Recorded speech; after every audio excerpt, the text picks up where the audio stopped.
So good morning, everybody, and welcome to the webinar Conversations on High-Risk Domestic Violence. My name's Karen Bradfield and my pronouns are she, they. I'll be facilitating the webinar for you today. This webinar is really generously being provided at no cost by the Red Rose Foundation, and all the panellists and speakers today are board members at the foundation. They've really generously given up their time, and I'm sure as I go through and read their bios, you'll realise that's something that they don't have a lot of. The reason that this webinar is going ahead is that in Queensland in May, it's Domestic and Family Violence Prevention Month, and it's an opportunity to really refocus the conversation back onto the issue of domestic and family violence, not only to prioritise the safety of victim survivors, but also to energise those that work in the sector so that they can continue in their role of support and advocacy. I'd like to start off by acknowledging the traditional owners of the land where we all live and work. I'm in the Yugara Nation on the land of the Yugambeh language group. I acknowledge that sovereignty was never ceded over lands, laws and peoples, and I pay my respects to elders past, present and emerging. A little bit of housekeeping before we get our first speaker up today. So a note on language, we recognise that domestic and family violence is a gender-based violence and that it disproportionately impacts women, cis and trans, and is overwhelmingly perpetrated by cis men. Our panellists today will be using the language that reflects the populations that they work most closely with and that are most reflected in the research that they'll be citing. But we do recognise that a person's gender identity and their sexuality doesn't exclude them from the experience of domestic and family violence, and we certainly don't choose language to erase anybody's diverse experience. The webinar will be recorded and will be made available on the Red Rose Foundation website in the coming weeks. And that leads into a little note on self-care. It can be really difficult to talk about these topics. And for many of us, the last few months in our communities have been quite tough for a range of reasons. So if you are at any point feeling overwhelmed, you can mute the webinar, maybe walk away and grab a drink. But if you need to leave the webinar, that recording will be available for you to come back to at another time. Lastly, we have got a Q&A feature in the webinar today. So that's an opportunity to type in questions. We've got quite a large number of attendees, so we won't promise that we're going to get to all those questions. The panellists will certainly try and answer them as we go, and then we've allowed half an hour at the end to actually engage in more of a discussion around addressing some questions where all four panellists will have a conversation together. Okay, so let's get started. Our first panellist and speaker today is Betty Taylor. Betty's worked across the domestic violence sector for the past 32 years. She has experience in police and program development, training, law reform and systems advocacy. Betty's the founding director and CEO of the Red Rose Foundation and founding director of the Australian Institute for Strangulation Prevention. She's also completed the Strangulation Prevention Masterclass in the United States. So welcome, Betty. Just invite Betty to turn her video on.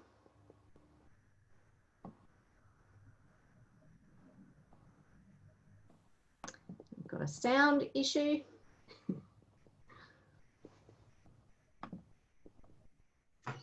Okay, start again. Good morning, everyone, or good evening if you're in the Northern Hemisphere. It's a pleasure to be here. The conversations that we're going to be having around high-risk domestic violence, you know, we recognise that domestic violence cuts across a lot of behaviours. So what we're doing today is really only a snapshot of what we see as some of those high-risk factors. As many of you know, domestic violence impacts directly on the lives of so many in Australia. From the recent COVID news, we wouldn't even know that we're having deaths regularly. In Queensland, we've had 3 deaths during Domestic Violence Prevention Month. 1 in 4 women will experience violence in an intimate relationship across their lifespan, and 1 in 16 men. And last year in Australia, we had 106 domestic violence related homicides involving 74 women, 8 men and 24 children. I've got the web address there for the Red Rose Foundation and the Strangulation Prevention Institute. If you want to make a note of those, as Kieran said, the video will go up there. So what we talk about is the deadly S. And what the deadly S is, pulling out some really high risk behaviours: strangulation, stalking, sexual violence and separation. And they are some of the areas we'll be covering today, although stalking not so much in detail. Where this has come from is I sit on the Queensland Domestic Violence Death Review Board, and we look at the indicators that were present prior to a homicide. And there's a combination of all of those across all the homicides we've looked at. Not all homicides have the same, but those factors will be there. And of course, they're all overarched by coercive control.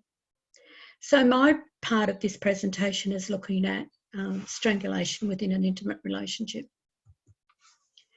We believe it's one of the most lethal forms of violence, and it's only come onto the Australian agenda in the last few years. We at the Red Rose Foundation have been at the forefront of lobbying for legislative change, improved police practices, improved responses in the court. Some of this has been problematic. We were pleased yesterday to see our opposition put a bill in to actually strengthen the legislation governing strangulation offences.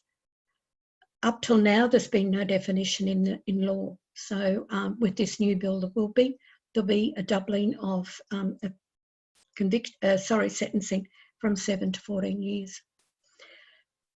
Gail Strachan and Casey Gwynn from San Diego, who have been the pioneers in this work, talk about strangulation as being at the edge of a homicide.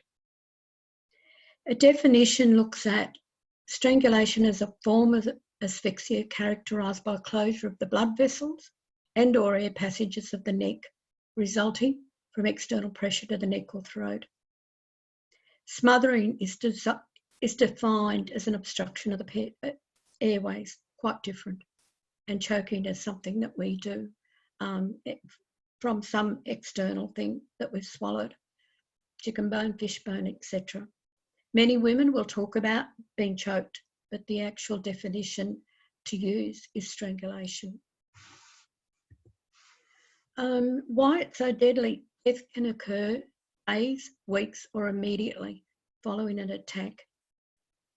If there is a carotid artery dissection or respiratory complications such as pneumonia, acute respiratory distress, and the risks of clots travelling to the brain.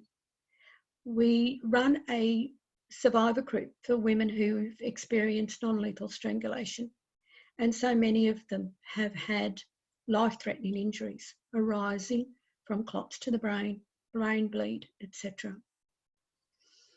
When I talked earlier about 1 in 4 women in Australia experiencing intimate partner violence across their lifespan, if we look at the women with the most high-risk indicators, research is telling us up to 68% of them will have a near-fatal strangulation by their partner.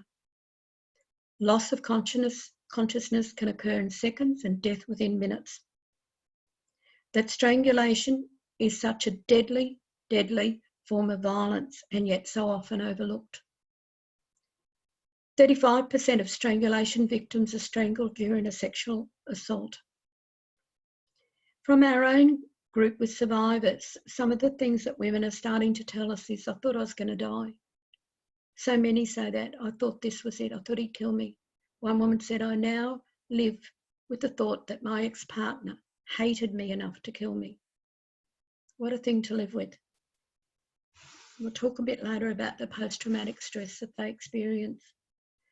The forms of strangulation, predominantly it's manual. And when Kieran talked about the gendered nature of violence, 98% of strangulation victims are women. We often think of strangulation in a few terms, but manually we think of, the 2 hands to the throat. It needn't be that at all. It could be one, it could be to the side with a neck compression. It could be someone coming from the rear and still pressing behind the ears. You can still cause significant injury. So talking to people who've been strangled, it's really important to get a description of how. Ligature can be anything from jewellery, scarves, rope. A Muslim woman was strangled by her partner with her headscarf. Mechanical is someone's sitting on someone's chest with such pressure, they're going to block off breathing. So that's still the stoppage of oxygen to the brain. And the carotid restraint is the headlock. And while we may know that to be what can be used in martial arts or police practice, it still can be a significant feature in strangulation. So it's important that we talk about how people are being strangled, that it can be quite common in how it's used. A research in America found that women on average are strangled 5 times. So while it might be only a one-off reporting or one charge by police, it can be a pattern of deadly violence. Death, brain death by blood flow is the most significant. So with the carotid dissection, death can occur in 1 to 2.5 minutes. With the blockage of airflow, it can be 4 minutes. Just with these slides, they're available on our Strangulation Prevention Institute, but they're also available on the Training Institute for Strangulation Prevention in San Diego. I acknowledge the people in San Diego who have been the pioneers in this work, and we at the Red Rose Foundation are privileged that we've formed a formal partnership with them to advance in Australia. This is available on our Strangulation Prevention Institute website as well, so I don't expect that you can read all of this, but what's coming to the forefront now for us is the strangulation of children. That more and more women who are strangled in a relationship, there will be at least 1 or 2 of their children that experience it as well. Some of the injuries aren't visible externally, probably only 49%, I think it is, from research that says there will be visible injuries after a strangulation assault, but that doesn't mean there's a whole lot of injuries going on internally. Victims can even have a miscarriage after strangulation. But the things to look for is the petechia, the broken capillaries around the face, in the eyes, throat, neck, hair, which is a sign that there's been a lot of pressure put on them to the point that blood vessels are popping, literally. Again, in the US, broken pituitaries is actually a more lethal form of violence addressed in law than broken bones because of the nature of it. These charts are good to print out, and if you're talking to women or women about their children, I certainly wouldn't show them to children, but talking to women about their children, to actually ask them to look at some of the signs. We again know from the women we work with that most of them didn't know that domestic violence-related strangulation could be so lethal, and they didn't know the signs that they were left with. There can be health consequences that are immediate, can occur a few days later, or can occur even months after the strangulation event.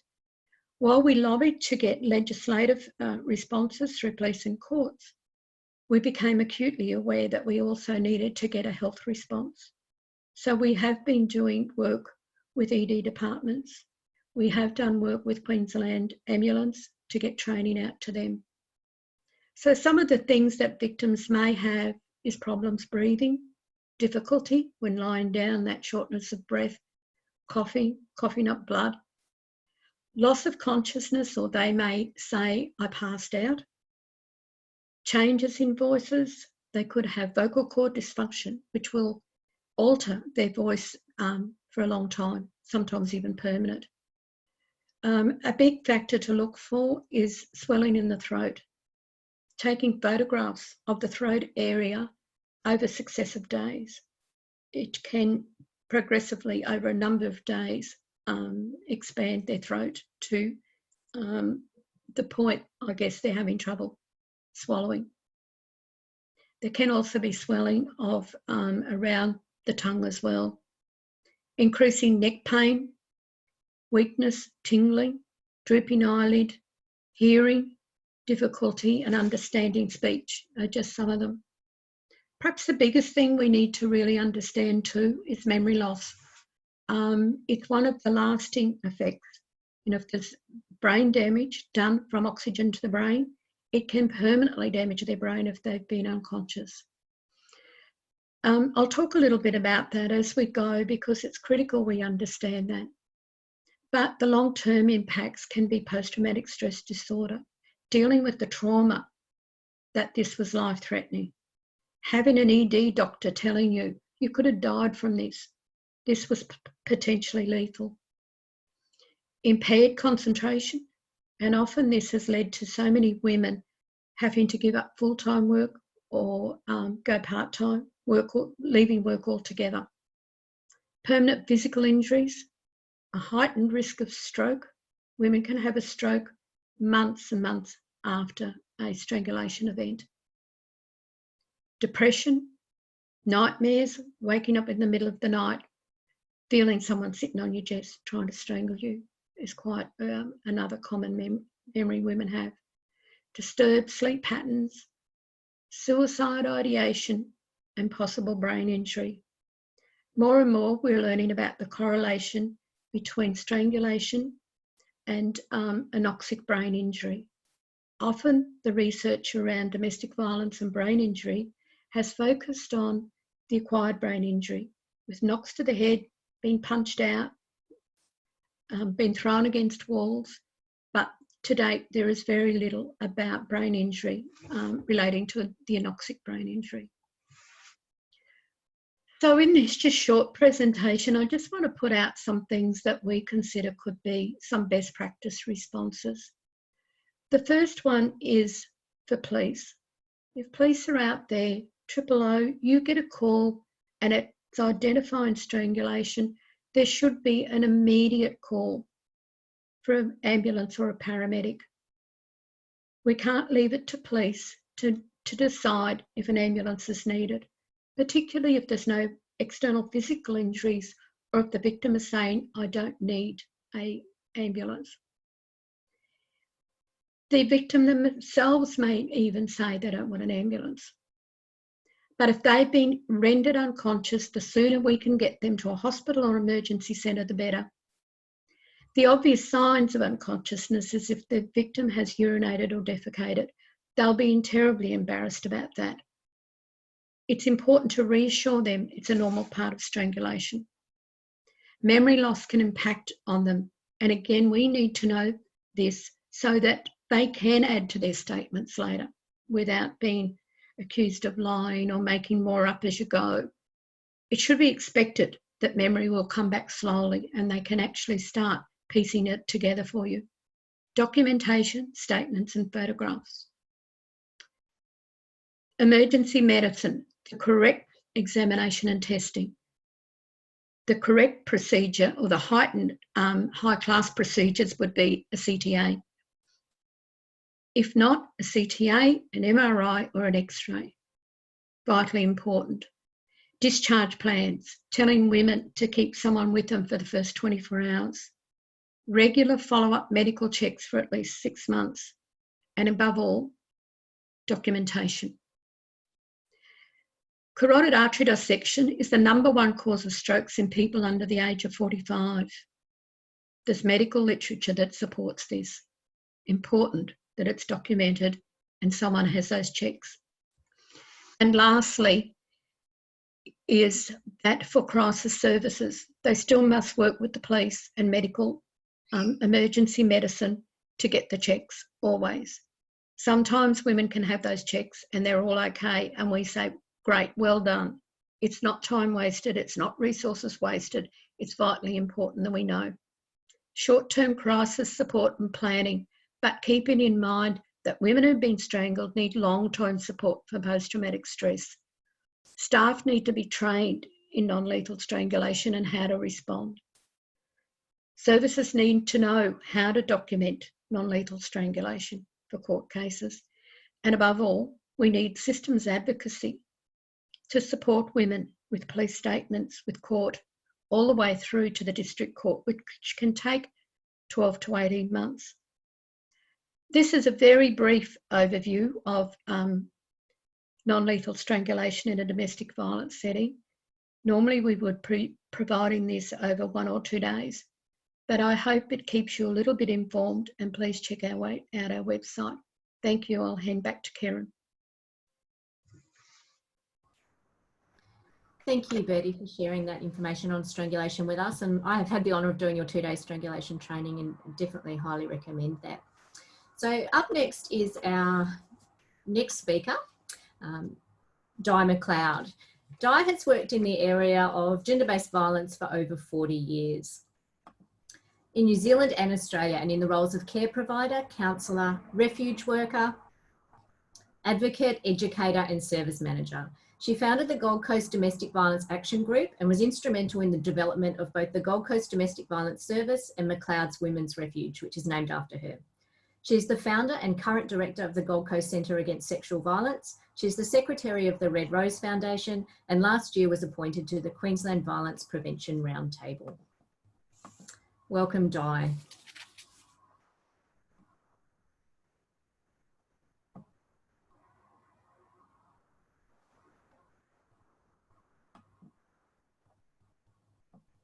Unmuted and camera on, ready to go.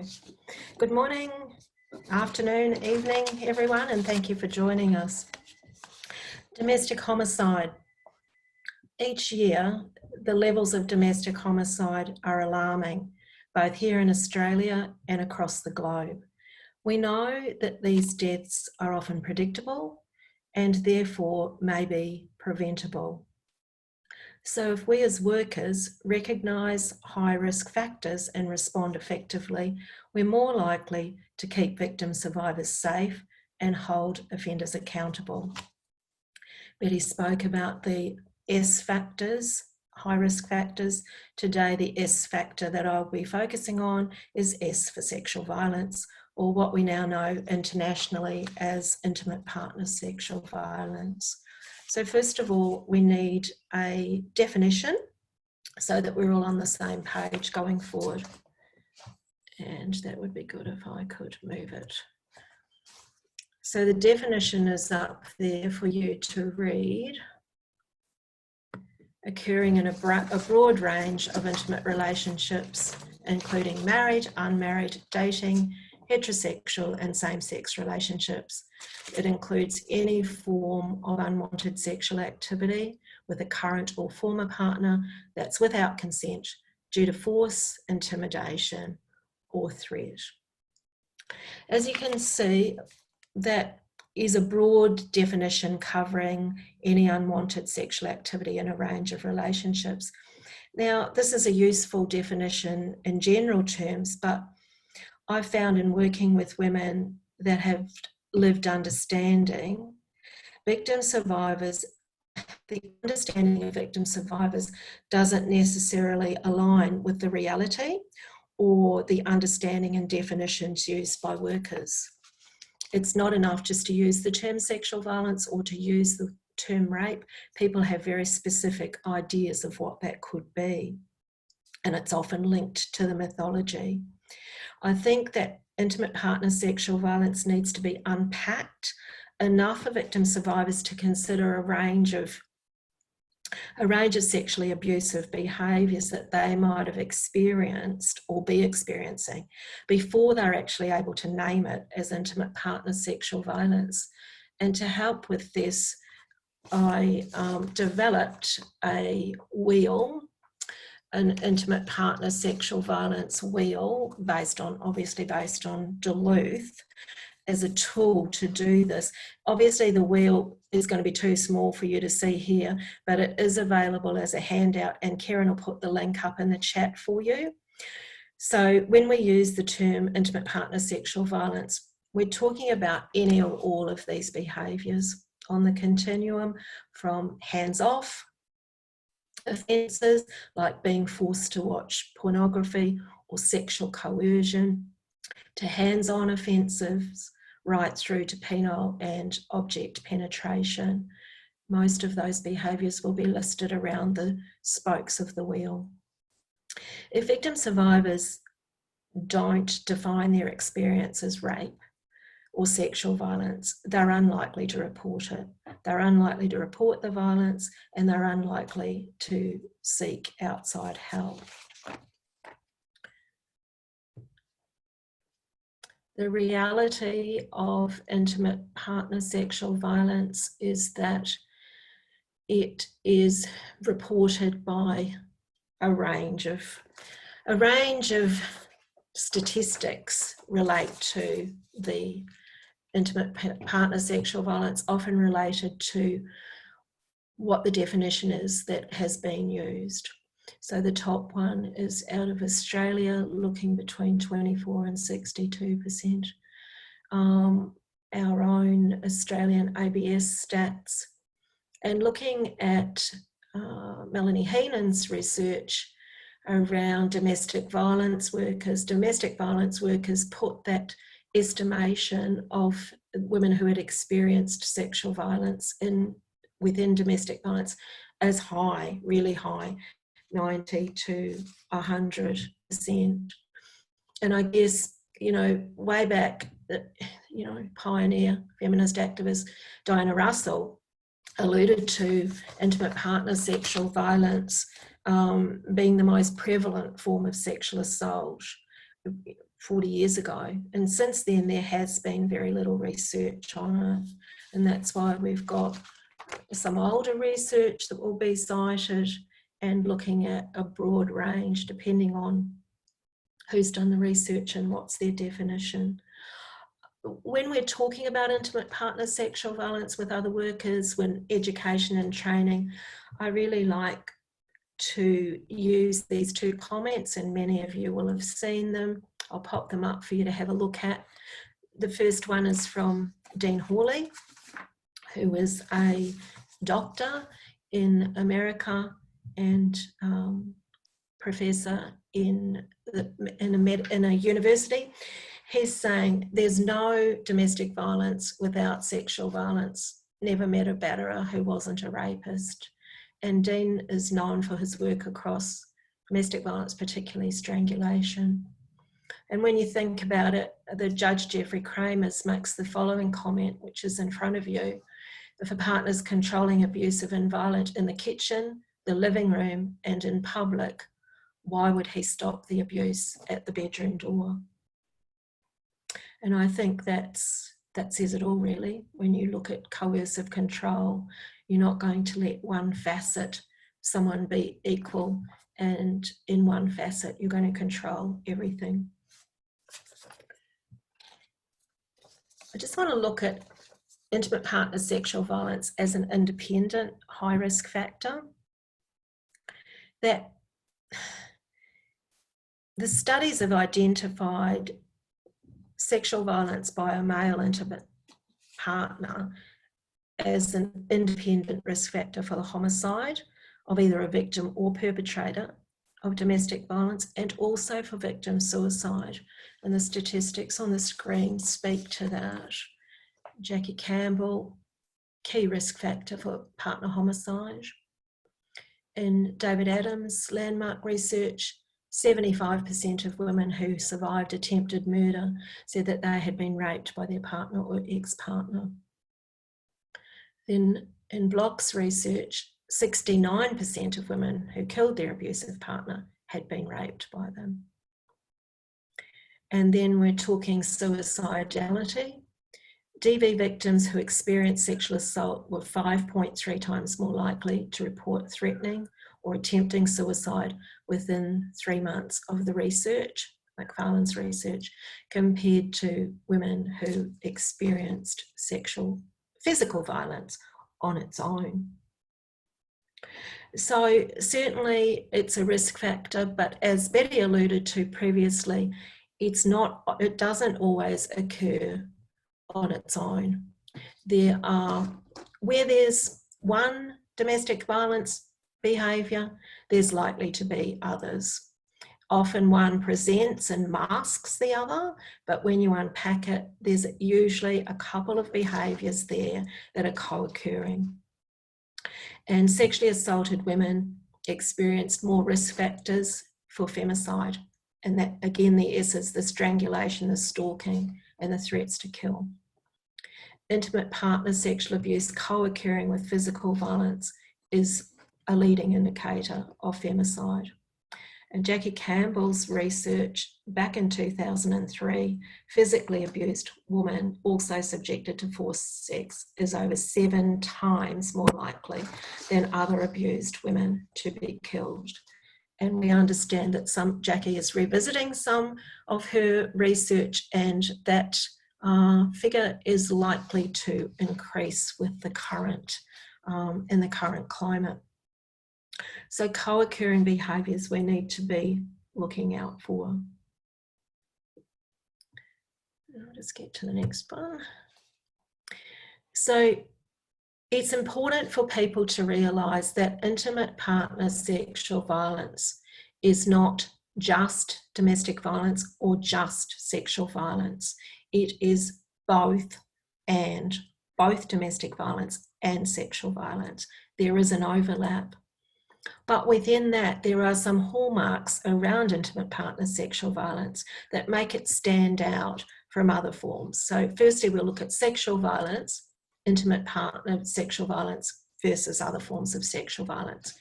There's likely, in intimate partner sexual violence, there's likely to be multiple rapes. Offenders of intimate partner sexual violence are serial rapists. They are serial rapists, but we hardly ever frame it like that.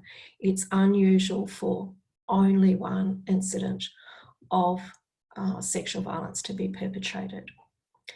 Then we have got the frequency of the violence. We've got access and entitlement, which means people are likely to be sexually assaulted more often, more frequently. The intensity of that violence is often higher, the higher levels of physical injury that accompany that sexual violence, and that of course leads to increased psychological effects and longer lasting trauma.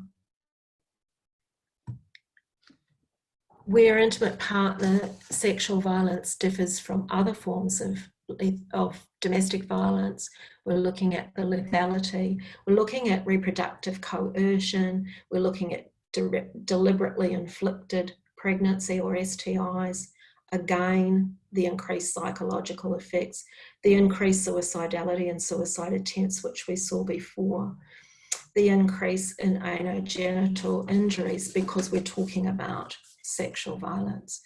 And we're often seeing the administering of drugs and alcohol to facilitate that sexual access.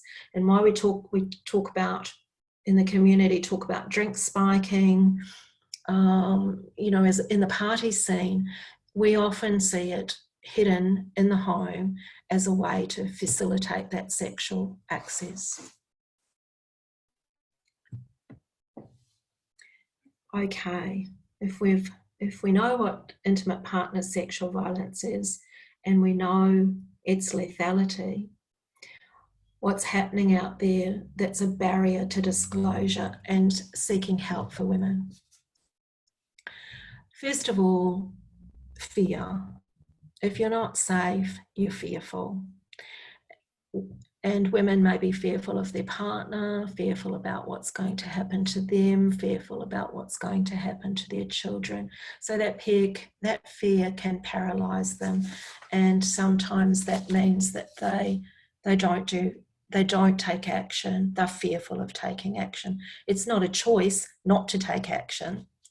They see it as no choice. The inability to name the issue is really important, because if you can't name the problem, where are you going to go and get help? If it's a behaviour that's perpetrated against you and you can't give a name to it, then you don't know what to do with that. If it's not a problem, if you can't name it as such, you're unlikely to go and get help. Intimate partner sexual violence is not discussed. It's not asked about. It's not talked about in our community, and it's often not talked about in our agencies and amongst workers. If women can name it, and they name it as some form of sexual abuse, but it's perpetrated by their partner, then they are faced with, will I go to a domestic violence service or will I go to a sexual assault service? Where will I go? What's the right place for me to go? One of the single biggest fears is about being believed for anyone that's been sexually assaulted. They're worried that when they disclose, they won't be believed. And that internalised shame and self-blame can also be paralysing, taking on board, why is my partner doing it to me? I must be doing something wrong. I need to try harder. And that leads into the excusing the behaviour, trying to push it down and carry on. Whereas on the other hand, the offender will be minimising that behaviour. So, and leading to gaslighting. The adherence to the mythology. If you think that rape is committed by a stranger in public at night with a weapon, then that mythology is going to keep you immobilised. You're unlikely to give that terminology to your lived experience. The barriers to disclosure, the more vulnerable you are, the less likely you are to disclose. Language. If it's hard enough to be talking about consenting sexual activity, let alone non-consenting sexual activity, if English is not your first language, it's going to be extremely difficult. Age, yeah, and that's younger women right through to older women. And sadly, older women, age is not a protective factor with intimate partner sexual violence. Sometimes we see that hidden in the statistics of elder abuse. And when the elder abuse statistics are unpacked, we often find domestic violence, including intimate partner sexual violence, sitting in there. It's actually domestic violence, intimate partner sexual violence, grown old. They've experienced it all their lives, but once we get to 65, we start calling it something else. If you have a disability, that's going to be difficult for you to speak out. If from a different culture, and that culture includes LGBTIQ+, if you are in those cultures which may already be marginalised in our community, it's going to be hard to speak up. It's going to be hard to speak up against one of the, if the perpetrator is in that community as well. Any of the women that have mental health issues or drug and alcohol issues, it's hard for them to speak up. And sadly, when they speak up, they are often seen as not credible. And that's exactly what the offender is playing on. They're playing on those vulnerabilities to keep the person quiet. And, if they're seen as less credible, less trustworthy, maybe they were too drunk to remember, maybe they were having a mental health episode, that shuts down a lot of conversation. The isolation there is not just geographic isolation of, we know that perpetrators often seek to geographically isolate victims, but it's also around social isolation. If you're kept from your friends and family, and maybe you don't go to work to engage with workmates, then who are you going to tell? You're isolated and may not be able to tell anyone. So it's your own secret that you're keeping. So whilst we're looking at barriers to seeking help, we also need to look at what are the barriers to providing help, and we've got to take some responsibility for this as workers. When we do training, we talk to other workers about providing help. One of the single biggest things is people don't ask. If you don't ask, you don't know. So why aren't people asking? They tell us they're not sure how to ask, or they don't feel comfortable. They don't feel comfortable with the subject, don't know how to raise it. They don't have the knowledge or skills. And often they're worried about making things worse. You know, how will I respond? What will I do with the answers? So we've got to look at asking, and we'll look at that in a minute. But the flip side to that is not asking. If we don't ask, we're not keeping women safe. We're denying their reality. We're impinging on that risk assessment and safety planning. How can you do an accurate risk assessment and plan for someone's safety if you're not taking on board a major risk factor of dangerousness and lethality? And keeping in mind that the longer the woman's silent and the longer you're silent, the more the danger is prolonged, the silence is prolonging the danger. Addressing the intimate partner sexual violence in your organisation, what can you do? Workers need to understand the reality. They need that as an entry level work coming to work in this area. You can provide in-house education, access training. You can do your own self-directed learning, but get on board and start to understand this subject. Name the issue in the service environment. So you name it in your support options, when you're supporting someone, in your counselling, in your community education, in your prevention, you actually name intimate partner sexual violence and define it. When we're asking about intimate partner sexual violence, obviously you're considering the context and the timing of us asking someone, but we need to be using behavioural questions.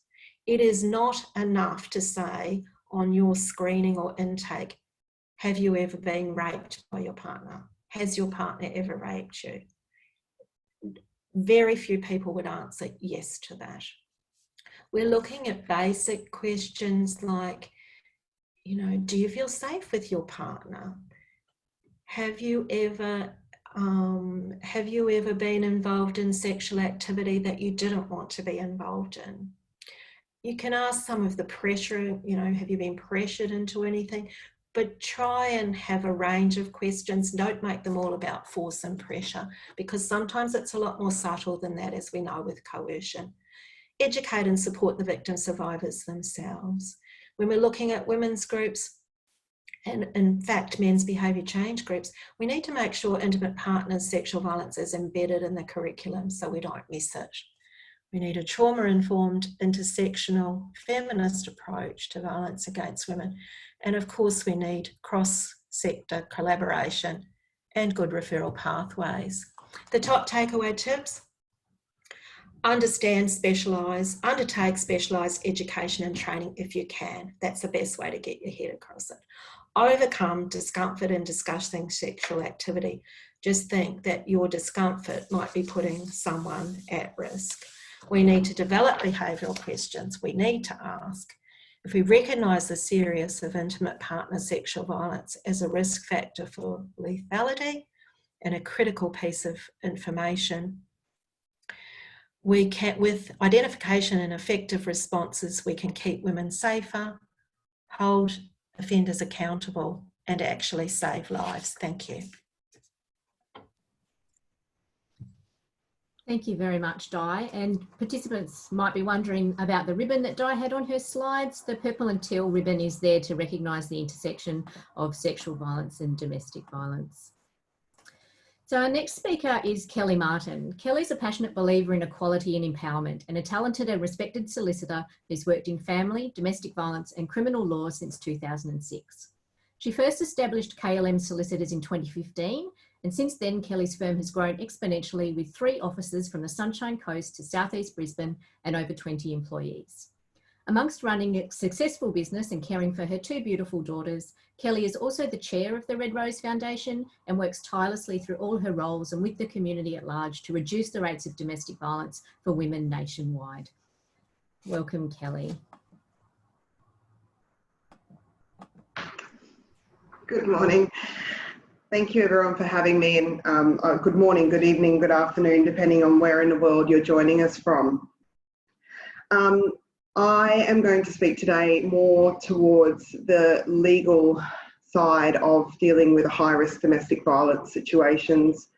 I'm a lawyer in Queensland practicing in family law, domestic violence and some criminal defence law as well. So I have a wide range of experience dealing with all facets of domestic violence and particularly with dealing with victims as and when they're leaving relationships. Leaving the relationship, most of us would know, is the most dangerous time for a victim.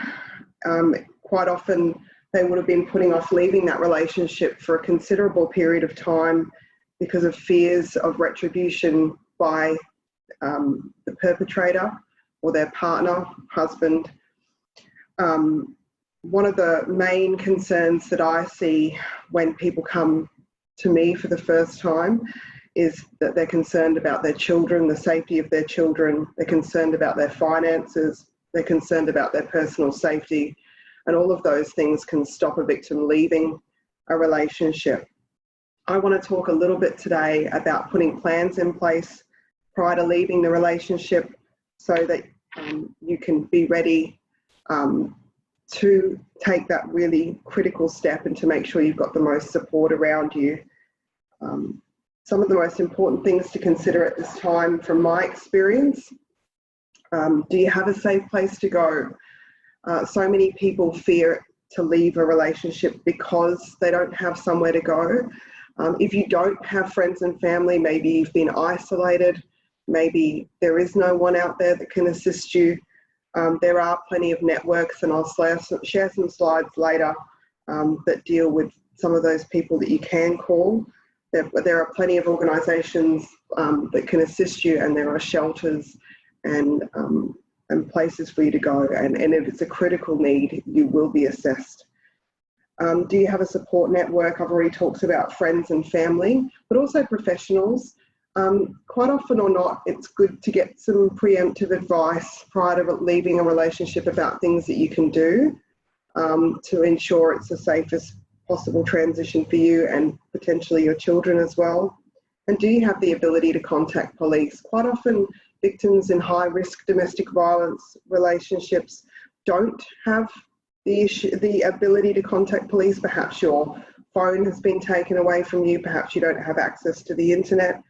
Again, it's critical to ensure prior to leaving that you can get those things in place. And I know, for example, there are now services, and the Red Rose is assisting one at the moment or working with one at the moment that can get you a mobile phone if you don't have one when you leave a relationship. So there are things in place, and we can answer questions about that later.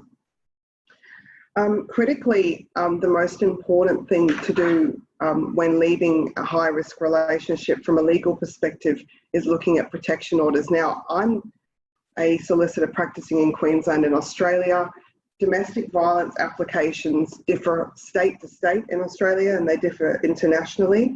But my understanding from working across both throughout Australia and also in England and Wales, that there are different types of applications available, but they all sort of offer the same thing. In Queensland, there are two different types of protection orders available. There is a police application, and police can take that application out on behalf of an individual in circumstances where they deem it appropriate. They have a lot of training to deal with domestic violence incidents now, but sometimes they do get it wrong. And that's why there is the availability, particularly in Queensland, and I know in many other states and territories in Australia, for you to apply for a private application. So the police application will be taken out by the police. They are the applicant. They can do that in circumstances where you don't even want that application to be taken out because they believe that you are in need of protection. It quite often happens as a result of being called out to a domestic violence incident.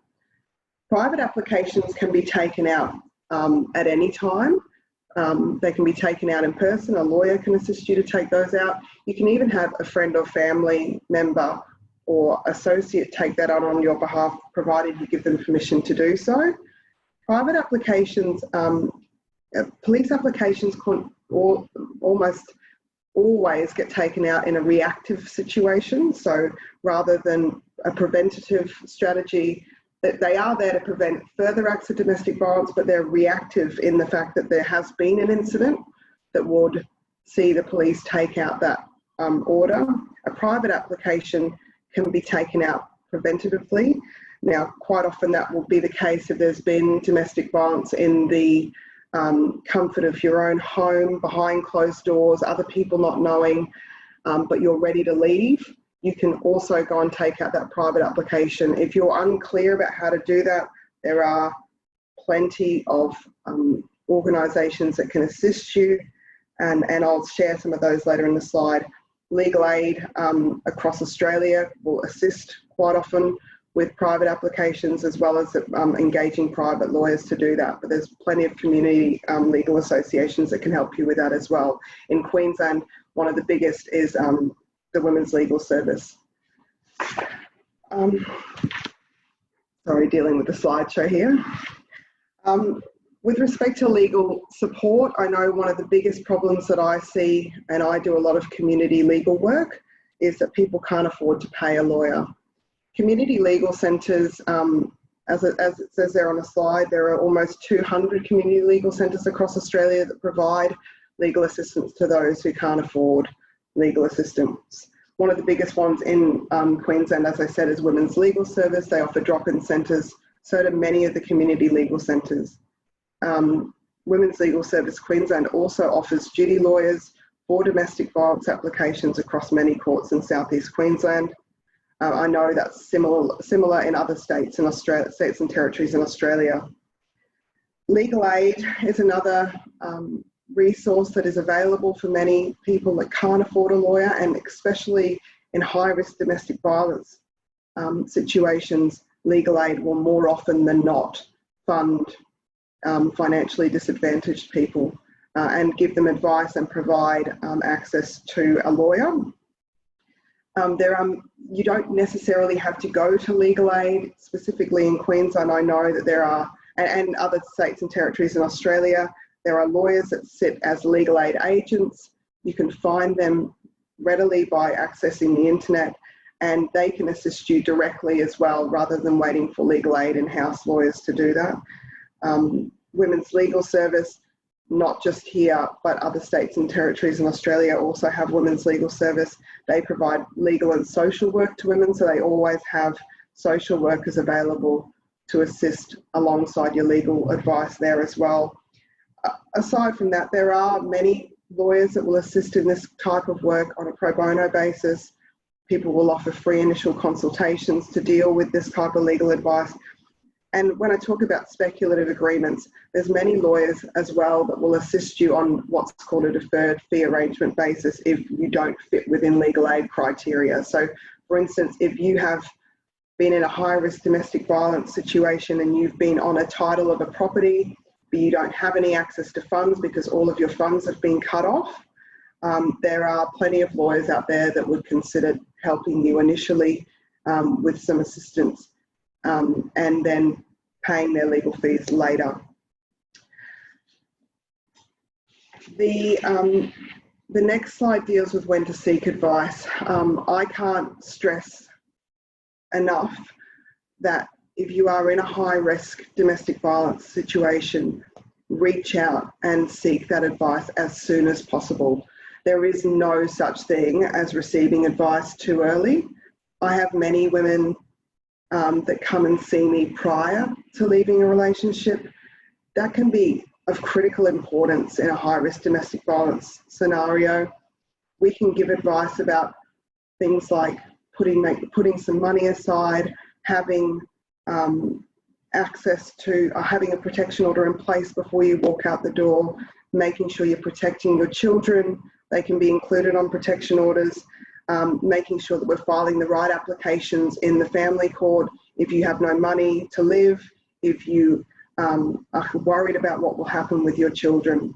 So that advice can be obtained prior to separation, and it really can avoid consequences that don't work in your favour further down the line, and making sure that you're setting yourself up in the best possible way to make the transition as smooth as possible. And it's often a very, very critical time, so I can't stress that enough. Financial support.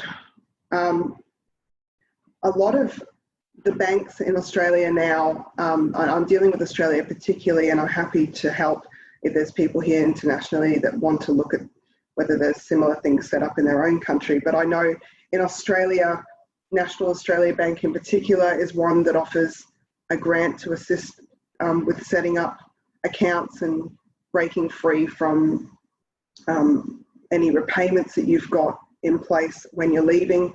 Commonwealth Bank, I know, offers something similar, and I know a lot of banks in Australia will offer some financial advice and assistance upon leaving a high-risk domestic violence situation. There's also the ability to obtain, in most circumstances, that maintenance in situations where perhaps you've been in a relationship for a long time, the other person has prevented you from working or prevented you from having access to any funds. There is the ability under the Family Law Act here in Australia to seek urgent orders for maintenance or financial assistance in a situation where you are unable to support yourself. And the test in relation to maintenance is whether that person that needs the assistance has a real need for the assistance, and whether the other person, and the second limb is whether the other person can make those payments. And more often than not, those applications are successful, and we see them being made on an urgent basis in matters where one party has no access to funds or they've been prevented from having access to funds.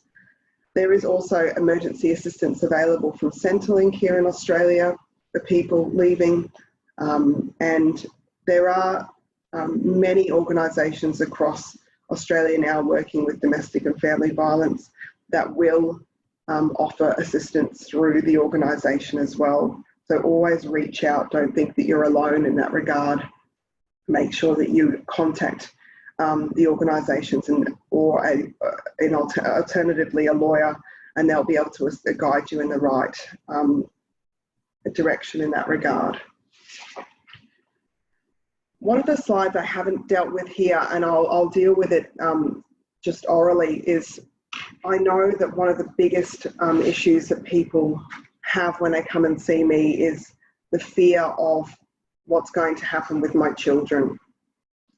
In Australia, we, under the Family Law Act, they deal with parenting matters, they deal with best interests of children, and they deal with making sure that we're acting child protectively. There's a number of recent cases that deal with family violence in Australia. Simply withholding a child from another party has been declared as not an act of domestic violence, so I know that that's something that I quite often get asked about. However, if it's used in a coercive or controlling manner, so if children are withheld in a coercive or controlling manner or to prevent another party from leaving, that can certainly be classified as an act of domestic violence under the Family Law Act, and it's taken very seriously. I know that many women that come and see me worry about the other party spending time with children when they're in a high-risk domestic violence situation, or whether the other person will simply withhold that care. Please come and see a lawyer about that. Get that initial advice. If that's what's preventing you from leaving that relationship, there are things that can be done to ensure that your children are protected. The court does take family violence very seriously. I know there's been a lot of criticism with respect to the family courts and the way that they've handled domestic violence in a family law setting. They are getting a little better, but it's always best to have that legal advice prior to you leaving, and having the assistance of a lawyer to guide you through that process, because it can be very daunting. Emotional support, I've got some numbers up there. They're Australian numbers that can help you, guide you through that process. as a lawyer myself, I ensure that every client that comes to see me also in a high-risk domestic violence situation gets that emotional support. I'll always link them up with service providers that can assist them, because it is such a critical time for victims. I'm happy to answer any specific questions at the end. I understand that my advice has to be broad. We're dealing with a very specific area of law and a very complicated area of law, and it differs from country to country, and with respect to domestic violence, differs from state to state. So I am happy to answer any questions at the end of any of this, but I'll hand back to Karen at this point. Thank you for listening. Fantastic. Thank you, Kelly, and thank you for explaining, I guess, that range of supports that are actually out there to help people when they are separating and leaving domestic and family violence. So our next speaker is Dr. Brian Sullivan. Brian's the Senior Lecturer and Head of Course for the Domestic and Family Violence Practice Program at CQ University. He's most recently been a Program Manager of the DV Intervention Program at YFS in Logan, Queensland, and worked closely with QPS and QPS in that capacity. He's worked in the domestic violence sector as a practitioner, manager, trainer and educator for over 20 years, beginning as a facilitator in a court-mandated Duluth men's program in the USA in 1998. He is currently researching unintended consequences of men's programs and an associate in researching the effects of non-fatal strangulation as a tactic of coercive control. Welcome, Brian. Thank you, Karen. And g'day, everyone, wherever you are and whatever time it is where you are. I want to talk for the next 15 minutes or so about our response to high-risk offenders. And I'm sure you've all heard that catchphrase, if it ain't broke, don't fix it. Well, my take on our systems in terms of responding to high-risk offenders is that what we're doing is broke, so why aren't we fixing it? And that's what I want to focus on today. This is my opinion, but it's an opinion that has been forged in the trenches of experience working with high-risk offenders in domestic violence men's programs for, in some form or other, over the last 20 years. Some alarming statistics, and these are from Queensland, but I'm sure these statistics would be replicated whatever precinct you find yourself in. These statistics are alarming because they're reasonably consistent over the last 10 years or so. That Queensland Police, QPS, have had over 100,000 call-outs for service annually. That domestic violence orders are up to 30,000 plus issued annually, and that we have consistently somewhere in the vicinity of 20,000 breaches of domestic violence orders in our state alone. I came across a quote that I wanted to extend. The quote is, "Human beings are works in progress that mistakenly think they're finished." Now, I'm extending that to our systems and our structures which respond to intimate partner violence. And I think often we forget that they are all works in progress, and we can sometimes think that we've mistakenly finished the job. And when I look over the last 10 or 20 years in my state here in Australia, or even across Australia and internationally, you will find plans, government reviews, government reports, evaluations, royal commissions and recommendations. And we can often think, well, that's the end of the story. That's the last word. But I have a couple of questions that I would like to ask from that point of view. Can high-risk abusers be better held accountable with real, predictable, consistent consequences without creating additional harm for victims? Is what we are doing with high-risk offenders, the systems and structures that we have in place, the best we can do in terms of keeping women and children safe and holding men accountable? Are we dealing here with a finished product or a work in progress? If it's not, if our interventions are not the best we can do, then what is stopping us from doing the best we can do? Is it ignorance and passivity, inertia? Is there a lack of political will to deal with high-risk offenders? Is there a lack of genuine collaboration between criminal justice systems and community service systems? Or at some level, have we shrugged our shoulders and conceded defeat and stated, maybe unconsciously or implicitly, that the status quo stays and really violence and abuse win the day? Well, obviously I don't want that to happen, and I think we would not be here on this webinar if we didn't think we could all do better in this regard. And I love this quote: the first step toward getting somewhere is to decide that you are not going to stay where you are. And I believe certainly in Queensland, and maybe there are people who would disagree with me, but this is my opinion and I'm holding to it, that we can't stay where we are in terms of the way we're responding to high-risk offenders. I want to talk about, and I'll let you know that I'm not a criminologist. I'm not with the police or probation and parole or corrective services. My background is counselling and mental health, but I've worked in men's behaviour change programs since about 1998.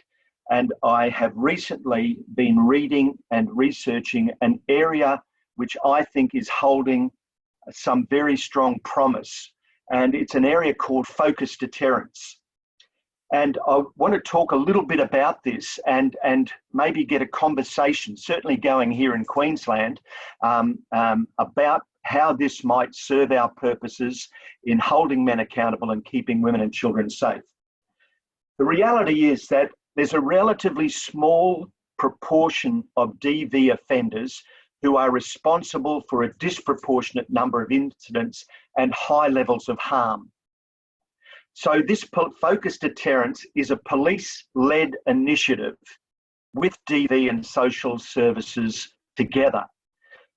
At the moment in Queensland, we have what we are calling integrated service responses, which are largely led by community organisations. The difference with focused deterrence strategy is that this is led by police. And there is a prioritising of high-risk offenders across 4 levels, from lowest risk to the highest risk or imminent lethality risk. This approach draws on a full suite of legal actions available to law enforcement and other agencies to stop offending behaviour. Swift, certain, severe consequences for non-compliance for offenders. And this is not new. Ed Gondolf has been advising the sector about the need for these kinds of consequences for years. So it's a more intensive intervention directed at more prolific and higher risk offenders. Focused deterrence is about protecting the most vulnerable women from the most dangerous men. It's lifting the burden of stopping abusers from women and moving it to government and to police. It's avoiding putting women at additional risk, and it's an approach where the community is reaching out and offering services to the most dangerous abusers in conjunction with the police, who are taking a hard line. And it's a deliberate and direct communication with the DV offender himself. So who are we talking about here? We're talking about our most high risk. Jane Monckton-Smith recently wrote a very interesting article on tracking an 8-stage progression to homicide. So a man's journey to homicide is basically being broken down into 8 stages. So we can see, we know who these men are if they're on this track. So the who is serial offenders who have shown multiple breaches, multiple threats, multiple domestic violence patterns over a period of time. We've talked about today the idea of pending, imminent or present separation being a problem. Excuse me, everyone, my dog's barking at the door. I'm just going to open the door.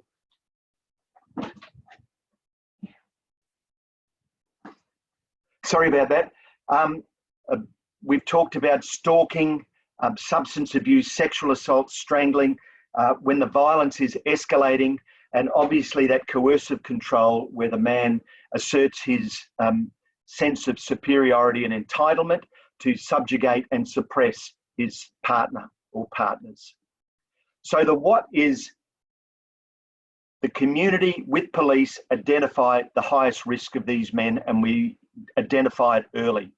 We take non-physical abuse as seriously as physical abuse when considering a woman's safety, and we target in a very intense way higher risk offenders. This is focused deterrence. So how do we do that? Well, we're building connection and communication with our high-risk perpetrators. So it's a very respectful and a very connected way to deal with these men. The police and community working together with a clear condemnation and a signal that this DV has to stop. There will be criminal justice responses and there will be consequences. But we will offer you services to help you and support you in stopping your violence. So it leads to an increased monitoring and supervision and surveillance of the perpetrator. It is a strategy where we aim to ensure compliance. Non-compliance with court orders, with domestic violence orders, etc., is a high risk factor in itself. It's followed by consistent, transparent, predictable consequences for non-compliance. And it's a police response backed by courts, corrections, and integrated service responses. Certainly my experience of being a manager of a men's program and a facilitator of men's groups is that lack of consistency and lack of consequences is a let-off for these men, and it doesn't help our work at all. So some of the research around the focused deterrence is very promising. It's showing decreased rates of recidivism or reoffending. It's showing decreased rates of domestic violence incidents that result in injury, decreased rates of domestic homicide, decreased calls for police service.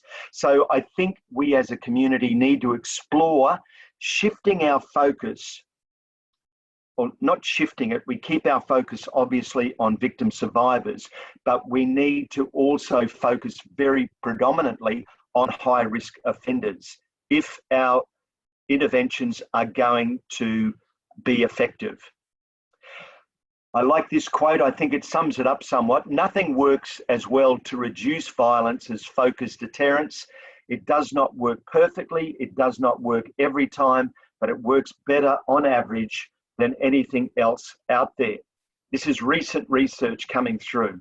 And I would like to finish now with Bentham's principle: the more strictly we are watched, the better we behave. Thank you, everyone. Thank you, Brian. Some really important points there, and particularly that accountability seems to be a theme that we really need to be refocusing on. So I'll actually get Brian to leave your camera and sound on, and I'll invite the other panelists now to also turn their videos and sound on. And we'll open up for a bit of a Q&A discussion.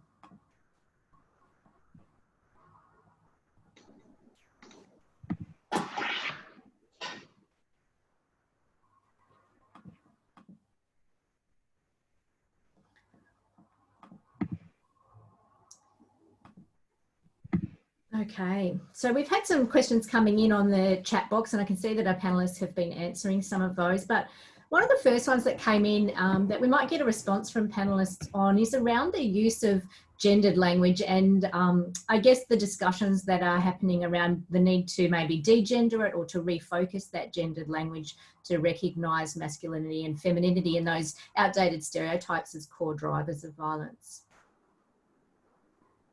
I'm happy to lead off on this, Karen. Thank you.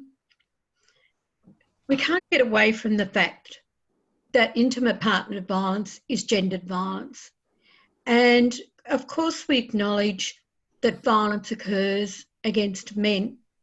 But when we acknowledge that, we acknowledge an exception to the rule that doesn't change the rule. Every rule there will be exceptions. Legislation is gender neutral, but our responses don't need to be. We, in this world, have worked, or the work we do, worked a long time to build up services for women. And I think when even the expression violence against women leaves men out of it. And we need to be brave enough to have discussions, as Brian was talking about men's violence to women without feeling embarrassed or put out or whatever. We're not saying all men are violent, but if we actually leave them out of the equation or start talking about domestic violence impacts on everyone, then we're not going to get far. Can I also add my piece here? I couldn't do work with perpetrators if I wasn't talking about masculinity and male violence towards women and children.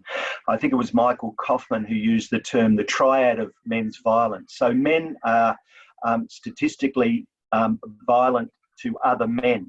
Men are statistically violent to women, and men are also violent to themselves, and so suicide rates of men are higher.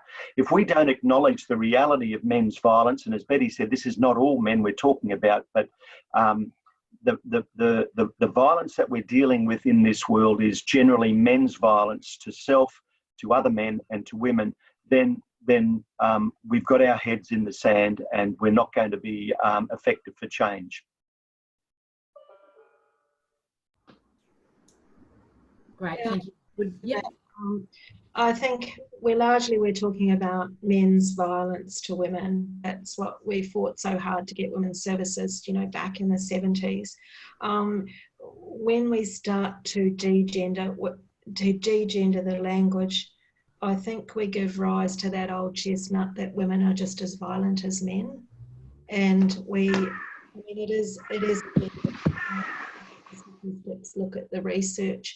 But the question that came up is, the changing language in communication. Federal and state governments are coming to gender neutral language again. We get cycles of it, and in 2020 we're back to gender neutral language in their current ads on television. Okay, so the next question that we've got is around the normalisation of choking or strangulation in pornography, and perhaps Betty and Di would like to start that conversation of whether they are seeing that impact of pornography on really mainstream behaviour. There's two factors to this, and then I'll pass over to Di. Yes, there is an increase in the use of strangulation, both in pornography but in sexual violence. And we've seen recently coming out of the UK where sex act gone wrong is one of the major defences in homicide, murder trials, that she agreed to strangulation during sex and it just went a bit wrong.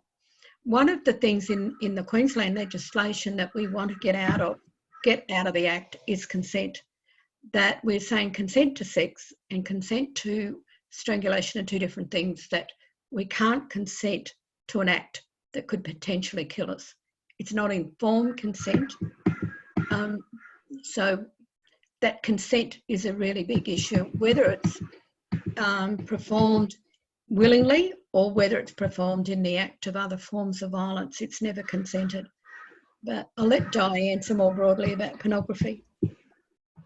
Sure. Pornography is impacting our lives, particularly our sexual lives. If you think of 1/5 1/3 of all internet traffic is now directly to at the beginning of COVID, the biggest Pornhub opened up their premium level to be free so that people could access more porn while they're locked up. And in their internet traffic discussion, they said at the beginning of COVID, 34% increase in Australian men accessing Pornhub. Strangulation was niche. God, I don't know. Strangulation was once a niche activity. Now it's normalised in mainstream. You see it coming through on your Facebook, on all the memes coming through on Instagram, that young people are starting to think this is part of normal sexual activity. It's very much in the mix, from hookups right through to long-term relationships. And I do think it has an impact. I'd also like to add that I think certainly in men's work in the behaviour change groups, that pornography is the elephant in the room there, that we need to have a focus, as Di was saying earlier, on sexual assault and the role of pornography in men's lives in these groups, because it would be very uncommon for a man in these groups not to be an avid porn watcher, and to unpack the harm that has on the generalised harm that has on families, relationships, children, and also himself. I think we have to go there in men's groups. Yeah, excellent. And so I guess we'll stay with you for a minute, Brian, and go back to focused deterrence. And really, I actually wrote it down. You said swift, certain and severe. And so I guess one of the questions that's there is around, is there starting to be shifts towards focused deterrent, particularly in our justice system and our policing systems? And I guess for you too, Kelli, around what changes there might be that are moving us towards more of that kind of model. I think it grew out of an approach to gang violence in the United States, and it first started being rolled out and researched in the mid-90s, I think, in Boston. A very interesting man called David Kennedy, who I've been in contact with recently, has done a lot of work on focused deterrence. So it was used with gang-related violence, drug gangs, and then it's gradually shifted into repeat offenders of domestic violence, intimate partner violence. And there's some, I think in 2014, there was a High Point in North Carolina, did a research project there on the focused deterrence, and had some amazing results, I think, in terms of lowering the domestic violence homicide rate in that area. Also, the Australian Institute of Criminology has in 2019 published a paper called Policing Repeat Domestic Violence Would Focused Deterrence Work in Australia? And they really opened the conversation for me. And I think we need to continue that conversation, and we need to be talking with police in our various jurisdictions about how they might take this up. Yeah, absolutely, Karen. My work, as many of you would know, is across a broad range of spectrums. I work with offenders in my criminal defence role. I work with victims in my family and domestic violence role. So I've got a real understanding, a clear understanding of that spectrum. With respect to my perpetrators that I deal with, deterrence, if we don't get to the root of the problem with those repeat offenders, if we don't start putting a little bit more, well, a lot more resource into those programs and the work that we're doing with perpetrators, we're never going to even get close to looking at breaking this cycle that we're seeing. In my view, it's so ingrained in those offenders that if we're not working with deterrence from a very early age, we're going to struggle with this for many, many years to come, as we already have, and it's going to get worse.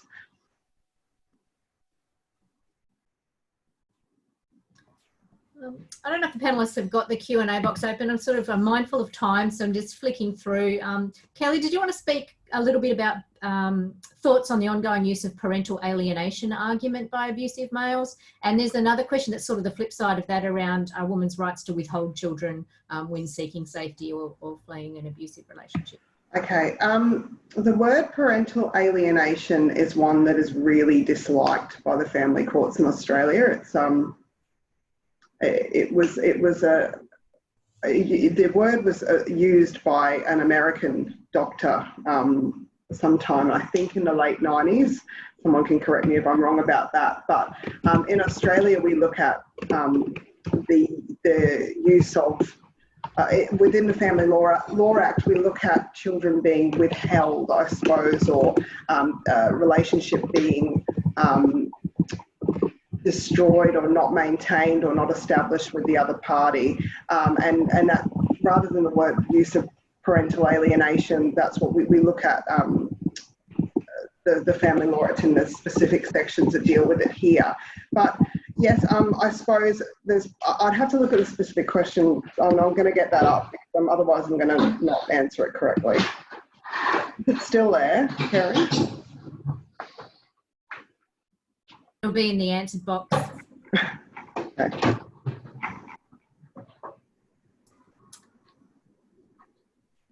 So maybe Kelli, while you're looking. Yeah, if I can look at their questions, that would be good. Yeah. So someone's just asked for some more helpful tips and questions that they could ask to respectfully inquire around intimate partner sexual violence from survivor.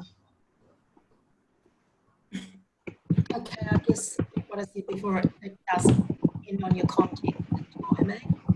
But I think that we've got to find ways to have that discussion. My focus was specifically providing you could questions at intake. You could wait until build some rapport, depending on what job you're doing. Like if you've got one, if it's a short-term interaction, it's really hard to be discussing that. But I think you've got to open up the discussion to look at all forms of domestic violence. And, it's not really basic.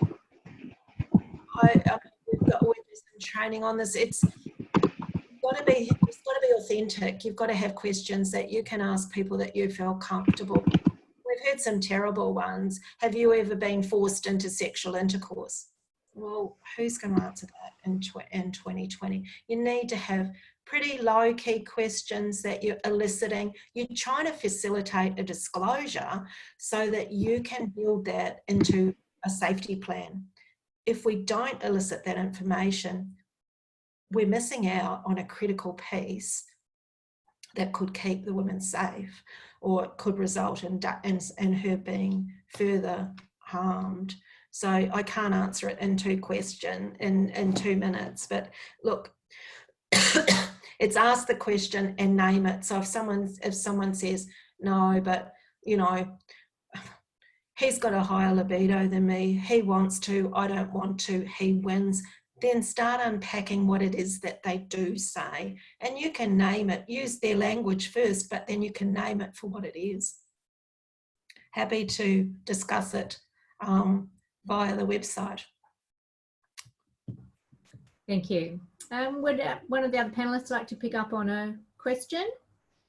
I will. There's been a couple come in about protection orders, and particularly around breaching or extension of orders where there hasn't been breaching. And I probably just want to clarify that when we talk about no prior breaching, it's usually no breaching that's reported and acted on by police. It doesn't mean that there wasn't behaviours occurring during the duration of the protection order. And so if they're not reported to police or even acted on, we know that for every breach to police, there'll be so many that aren't acted on and get before a court. But it can be that victims themselves keep documentation and evidence, and some of the things that don't get acted on, I believe I mentioned right at the beginning about stalking. And stalking's a high risk factor that's obviously often not overlooked. You know, people just say, oh, he's just flicking through my phone, or he appeared at work or whatever. There can be a lot of behaviours that instill fear. And the spirit of the legislation is actually about diminishing fear and about protection of future violence. So it's, if you're working with victims, it's helping them to document some of those things to get before the court if you're wanting to expand an order. I can add to that too, Karen. In Queensland, the two limbs of the test to get a domestic violence order in Queensland are, has there been domestic violence? And the second limb is it necessary and desirable for an order to be made in all of the circumstances? And things like looking at the fear of the victim and protection ongoing is really important. So just because you haven't had a breach reported or not throughout the course of the original order doesn't mean that there isn't enough there for you to ask for that order to be extended. And really, I'd always, again, advise someone in that situation to get some legal advice about how to best draft that application, because it is all in your application, it's all in your evidence that goes before the court, and the better that you put that into writing and have someone potentially help you. And as I said before, if you can't afford a lawyer, there's legal aid. If legal aid knocks you back, Women's Legal Service, community legal centres, many organisations that will assist with this kind of thing. Please get some assistance with doing that, because it doesn't necessarily mean that you're not going to get an order just because there's been no breaches. It's really important that you go and do your best to continue to protect yourself and potentially your children in that scenario.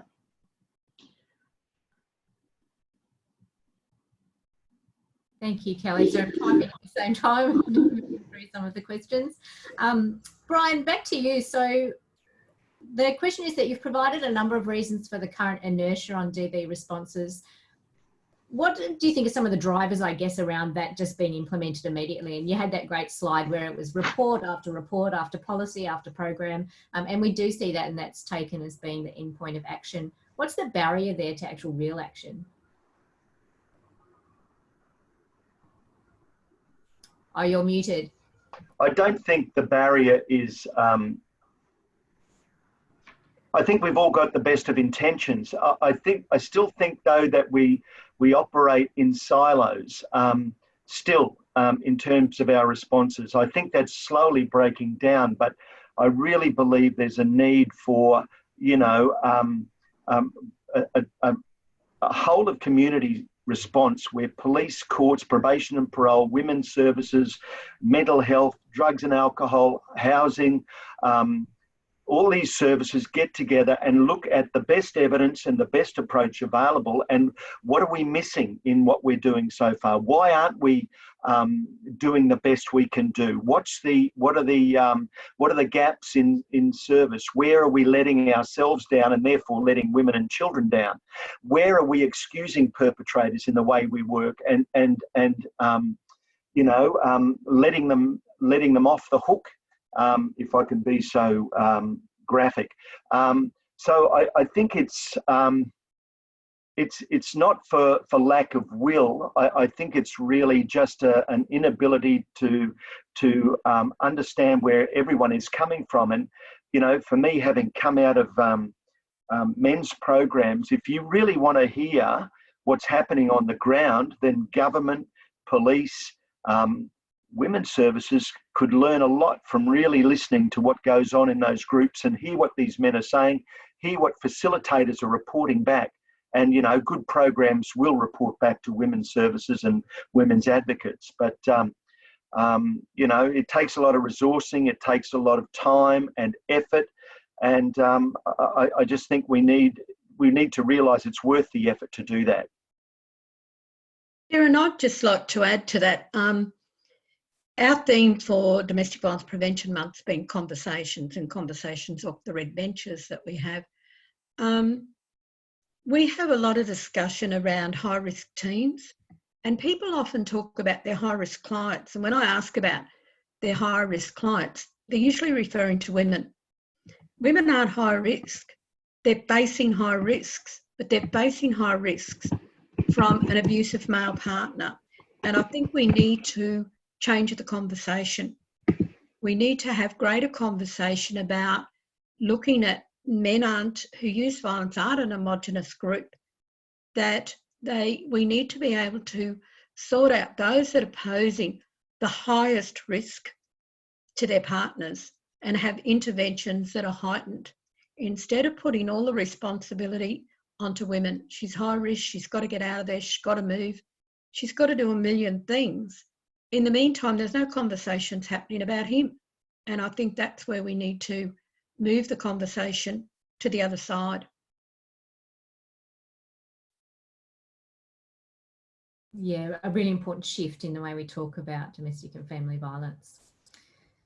So we're pretty much out of time. What I might do is just get each of the panellists to have a quick flick through that Q&A and see if there's anything you wanted to speak to. Perhaps we can pop some answers up on the Red Rose Foundation Facebook as well to just address a little bit more of that information. Yes, I think probably, you know, I just want to thank everyone for attending the webinar and being here today. And we could probably have these discussions ongoing, but I notice people are leaving, and we probably need to acknowledge that we've gone over time, but thank you to everyone. Yeah. Okay, so we'll wrap up. Yes, thank you everybody for attending the webinar today, and thank you very much to our generous panellists, to Betty, Di, Kelly and Brian for giving up your time to come and present on this webinar. For our participants, if you can find more information on the Red Rose Foundation training, resources and campaigns by following them on Facebook, just search for Red Rose Foundation, or also going to the website redrosefoundation.com.au. You'll also find some information there on the Red Bench project, which is a project to get red benches put in really visible public locations as a reminder that we need to sit down and have conversations around domestic and family violence. When you leave the webinar today, you'll be prompted to fill in a brief survey, and we would really appreciate your feedback. Thank you very much, everybody.